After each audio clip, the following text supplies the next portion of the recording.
रंजना कभी ब्रश नहीं करती थी। उसे कितनी बार उसके माँ बाप ने डांटा, लेकिन उसका कोई असर उस पर होता ही नहीं था, जिस कारण से उसके दांत पीले पीले हो जाते हैं। शादी के बाद अरे बहू, वैसे तो तुझ में कोई कमी नहीं है, पर तेरे दांत इतने पीले कैसे हैं बेटा? कैसे है मतलब? कोई सर्जरी थोड़ी ना कराई है। वो तो क्या नाम, मैं ब्रश नहीं करती थी तो पीले हो गए। अब क्या करूं? आप कहे तो लाल करवा लूं या फिर काले? यार ये क्या है, क्यों माँ से लड़ रही हो? लड़ रही हूँ? अरे मैं लड़ रही हूँ या ये बोल रही है कि दांत पीले हैं, पीले। अरे तपस्या थोड़ी ना की है इन्हें पीले करने के लिए। बकायदा ब्रश नहीं किया है 20 साल तक, तब जाकर। छी, कैसी बात कर रही हो? ये उस वक्त तो पीले नहीं थे जब हम लोग तुम्हें देखने आए थे। अरे तब साफ करवा लिया होगा डेंटिस्ट के पास जाकर। अब देखो कैसे पीले पीले लग रहे हैं। रंजना सास की तरफ गुस्से से देखती है। फिर शुरू हो गई पीले पीले पीले। अरे पीले तो तब भी थे जब मेरे हाथ का रसगुल्ला उड़ा उड़ा कर खा रही थी और बोल रही थी, लड़की नहीं गुणों का खजाना दे रहे भाई साहब आप। खैर, अब वो लोग करते भी तो क्या करते, पीले दांत वाली बहू पल्ले पड़ी थी तो झेलना तो था ही। एक दिन कीर्तन में रंजना गाना गा रही थी। अरे कमला बहन, माँ का द्वार है, यहाँ तो सब शुद्ध होकर आते हैं, फिर अपनी बहू को ब्रश भी नहीं करवाती तुम। दूर से पीले पीले दांत भक्ति में बाधा उत्पन्न कर रहा है। अरे कोई 2 साल के बच्चे थोड़ी ना लेकर आई हूँ मैं बहू बनाकर। अच्छी खासी लड़की है, अरे कैसे करवाऊं ब्रश? ये तो उसे खुद करना चाहिए ना। अब माँ बाप तो इसके जैसे तैसे निपटा दिए, ये नहीं सोचा कि सास कैसे संभालेगी। सास बहू को लेकर घर आ जाती है, लेकिन सोच लेती है कि अब इसे लेकर कहीं नहीं जाएगी। अगले रोज बहू कहती है, अरे क्या हो गया, मंदिर नहीं जाना क्या? कीर्तन का वक्त हो रहा है। मेरी मधुर वाणी से कान्हा जी जागते हैं और सोते हैं। आप तो जानती है ना उनकी भक्ति में कितना मन लगता है मेरा। वो क्या है ना, तबीयत ठीक नहीं लग रही है मेरी, आराम करूंगी मैं। तबीयत ठीक नहीं लग रही? अभी तो मिथुन के गाने पर नाच रही थी आप, और अब बोल रही है कि तबीयत ठीक नहीं लग रही। अरे भक्ति में मन लगा लो सासू माँ, ऊपर जाना है, क्या मुंह दिखाओगी आप? हाँ? सास को बहू की बात पर गुस्सा आ जाता है। मैं क्या मुंह दिखाऊंगी, इसकी चिंता तो ना कर, समझी? अपने मुंह की चिंता कर, जो ये पीले पीले दांत लेकर हर जगह पहुंच जाती है। पता है लोग कितना मजाक बनाते हैं। ना जी ना, मैं नहीं जाना कहीं तेरे साथ। तो ये बात है, कोई ना, मत जाओ, मैं अपने कमरे में ही बैठकर भक्ति कर लूंगी। ऊपर वाला दांत थोड़ी ना देखता है, मन देखता है, भावना देखता है। और अरे बस बस, तू सब कुछ दिखा, बस ये सफेद चमकदार दांत ना दिखाना किसी को, है? जा यहाँ से। बहू को सास की बात का कोई फर्क नहीं पड़ता, वो तो जैसी थी वैसी ही रह जाती है।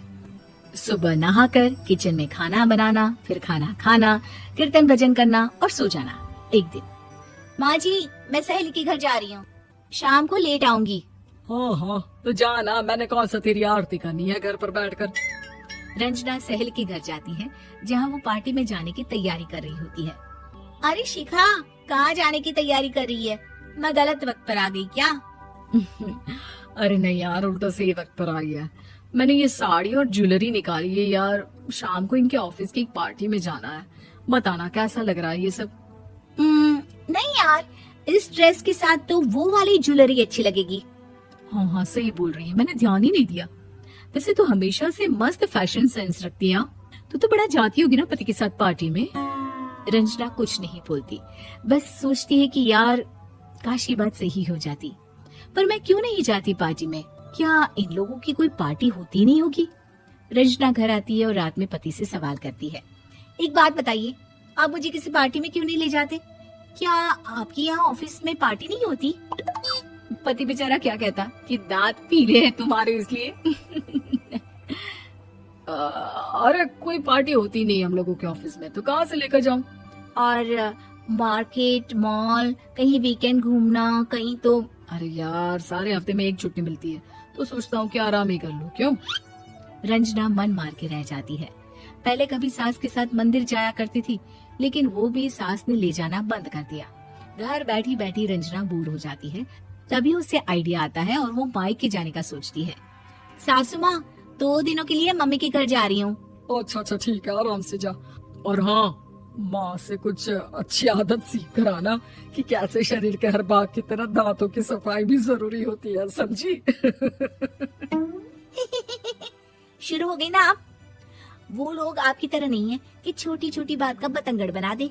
उन लोगों के लिए मैं मायने रखती हूँ, ना कि मेरे पीले पीले दांत। रंजना माँ को बिना बताए उन लोगों को सरप्राइज देती है, लेकिन जैसे ही वो दरवाजे पर पहुंचती है, अंदर देखती है कि घर वाले कहीं जा रहे होते हैं। अब माँ, काश रंजना दीदी के दांतों वाली प्रॉब्लम नहीं होती तो वो भी हम लोगों के साथ चलती ना बुआ जी की बेटी की शादी में। हाँ बेटा, लेकिन अब उसे कौन समझाए कि उसको उसके पीले दांत नहीं दिखते, लेकिन उसके आसपास के लोगों को कितना एम्बैरेसिंग फील कराते हैं। मुझे तो कितनी बार उसके स्कूल की टीचर ने शिकायत की कि उसके साथ कोई लड़की बैठना भी नहीं चाहती, और ना ही कॉलेज में कोई उससे बात करना चाहता था। लेकिन पता नहीं क्यों उसे ये बात समझ में ही नहीं आती। कोई कमी नहीं है उस लड़की में, बस यही कि दांत पीले हैं। वो तो भला हो जीजा जी और उनकी माँ का, जो दीदी को जैसी है वैसे ही रखा हुआ है। रंजना को अपने घर वालों की बात सुनकर बहुत दुख होता है। वो सोचती है कि वो क्या करे, लेकिन फिर वो सीधा डेंटिस्ट के पास जाती है, अपने दांत चमकाती है और कसम खाती है कि वो रोज ब्रश करेगी। अरे क्या हो गया? तुम तो 2 दिनों के लिए गई थी ना। पर कोई ना, अच्छा है, चलो आ गई तो।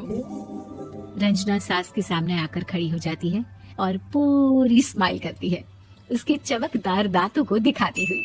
हैं? चले मंदिर।